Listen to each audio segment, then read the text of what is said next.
daga cikin mu'amaloli da akwai garari a ciki shine irin cinikin haya purchase din nan. Haya purchase, abin da yasa akwai garari a ciki malamai suka ce ya haɗa kwantiragi guda biyu masu cin karo da juna.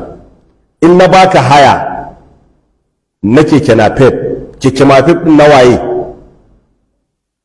Nawa ne. In na siyar maka keke napep nawaye? Naka ne. To me aka yi a ciki? Hayar ce ko purchase din ne? Siyar maka aka yi ko haya aka baka?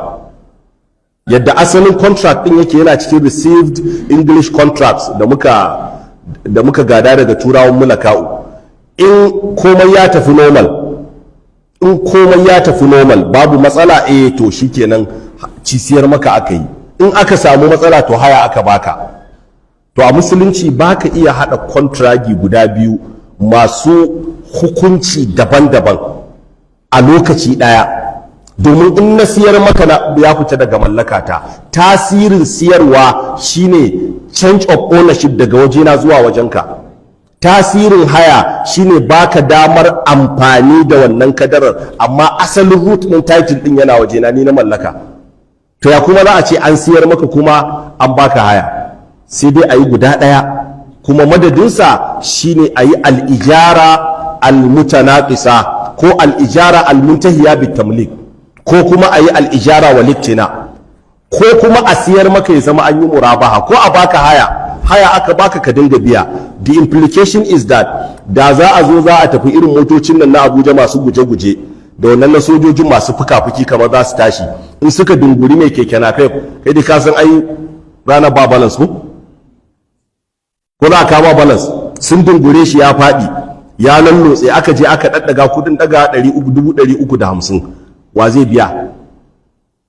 Haya aka bashi, wa zai biya? Me shi. An gane? Amma idan siyar masa aka yi, wa zai biya? Shi zai gyara kayansa. In ya zo ya ce ai mashin ɗin kaza da kaza, Allah ya mayar maka da alkhairi, sai dai ka masa addu'a.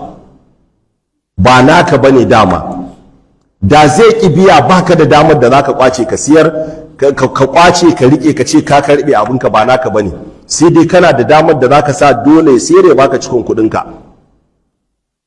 To don haka shari'a ta bambanta waɗannan contracts ɗin yadda za a tabbatar da adalci, ya zama babu zalunci. Domin wannan tsarin na haya purchase mai karamin karfi, dama tsari ne na ja'in jari hujja. Mai karamin karfi shi ake koyaushe ake dannewa. Dan canji kaɗan za mu yi da gyara a cikin contracts ɗin da muke yi, zai koma daidai da shari'a. Don haka irin wannan ya haramta saboda garari, wannan kuma shine madadinsa saboda babu wannan gararin.